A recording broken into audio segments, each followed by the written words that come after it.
Chapter 7. By the time I got home, it was getting dark.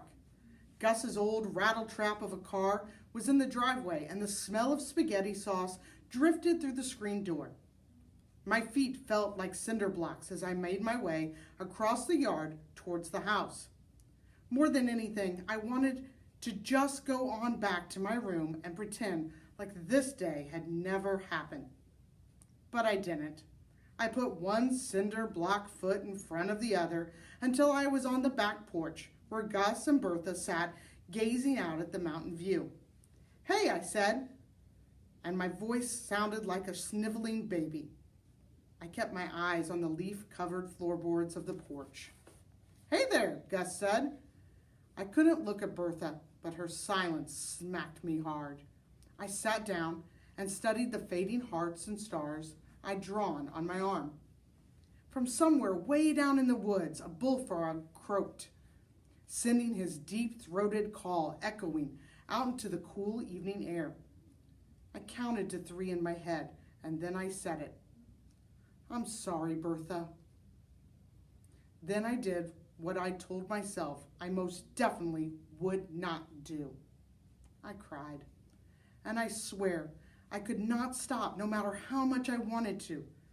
The worst part was that I couldn't get myself to tell Bertha those things I'd practiced in my head, like how I didn't mean to holler at her, how I don't hate this house perched on the mountainside with Pegasus up there shining over the porch, how these canning jars don't bother me one little bit, and most of all, how I love Cinderella, because who doesn't? But all I did was cry, and then Bertha kneeled in front of me with her warm hand on my ink-stained arm. "You are a blessing to this house, Charlie," she said. A blessing?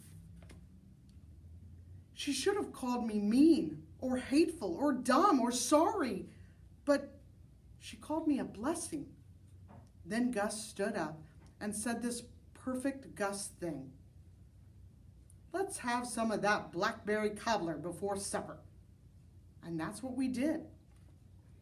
The 3 of us sat out on the porch as the stars were beginning to twinkle up in the Carolina sky and ate blackberry cobbler before supper. And while Bertha told us about how her friend Racin backed her car into a flagpole at the post office that afternoon, and then just drove off like nothing had happened before. An acorn dropped from the branches of the oak tree hanging over the porch and fell right at my feet. I nearly spilled my cobbler when I jumped up and grabbed it. I had almost let that day slip by without making a wish. And now, here came an acorn, like it was dropped right down from heaven. I hesitated, but then I went on and did what I had to do. I turned in a circle 3 times, clutching that acorn tight and making my wish. Then I went back to my room and set the acorn on the windowsill. I would leave it there for 3 days to make sure my wish would be even stronger. That's what my Girl Scout leader in Raleigh told me about acorn wishes. And that could not be a lie because Girl Scout leaders do not lie. After supper, we had more blackberry cobbler.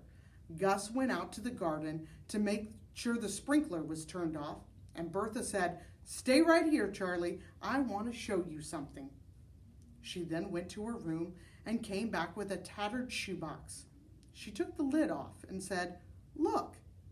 I peered inside. Photographs. Bertha rummaged through them and took one out. She smiled at it and handed it to me. "Your mama and me," she said, pointing to the handwriting on the back, "Bertha and Carla," in big printed letters.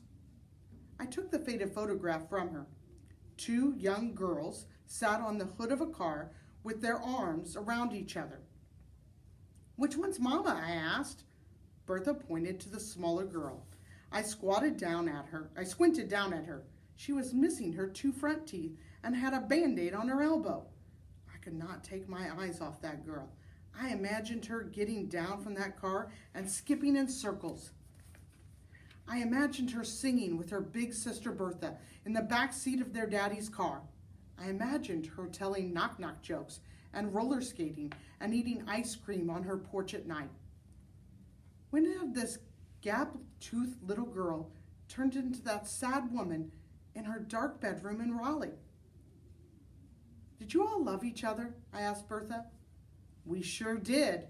Then she showed me some more photographs. Mama opening a present beside a Christmas tree, the two of them playing with a puppy in the snow, Bertha pulling Mama in a wagon on a dirt road. Why don't y'all see each other anymore? I said. Bertha let out a big sigh and shook her head. We grew up, she said. When you grow up, sometimes life gets complicated. That wasn't a very good answer, but I could tell it was the only one I was going to get. So I just said, oh. When Gus came back in from the garden, we went out on the porch. They held hands while Bertha told us about some old man selling moldy strawberries from the back of his truck out on Highway 14. Then she said, you can call Jackie tomorrow if you want to, Charlie. No thanks, I said. It was so quiet I could hear Bertha breathing. I could feel her looking at me, but I stared out at the treetops. Charlie, she said, don't be mad at Jackie. I'm not mad at Jackie, I said, but that lie was like a dark cloud settling over us. I was mad at Jackie. She acted like she didn't have one single trouble hanging on her line, and she didn't care one bit about me. Then we sat there in silence, breathing in the cool night air and listening to the crickets under the porch. That night, when I went to bed, I laid there in the dark and pictured a clothesline full of somebody else's troubles. I knew for sure there were a lot of them I'd rather pluck off their line than mine. I imagined that the other troubles might be. There would probably be toothaches and failed math tests, lost cats and ugly hair, cheating boyfriends and broken down cars. But none of those could hold a candle to my troubles, weighing down that clothesline like a sack full of bricks. I tiptoed to the window and stared out into the night, thinking maybe I'd see a falling star to wish on. The moon was bright over the mountains and sent a shimmering glow across the yard, making the shadows that snaked around the dogwood tree and crept along the garden fence. I knew Wishbone was out there, somewhere, all by himself, and I wondered what he was doing. Eating stale bread out of someone's garbage, trotting along the highway in the moonlight, sleeping under somebody's porch. I hoped Gus wasn't right about Wishbone wanting to be a stray, but then I remembered how he had wagged his tail at me that day. He liked me, I was sure of that, and if he was mine and didn't have to be a stray anymore, I bet he would love me. I clasped my hands together like I was praying and whispered into the darkness, "Please come back, Wishbone."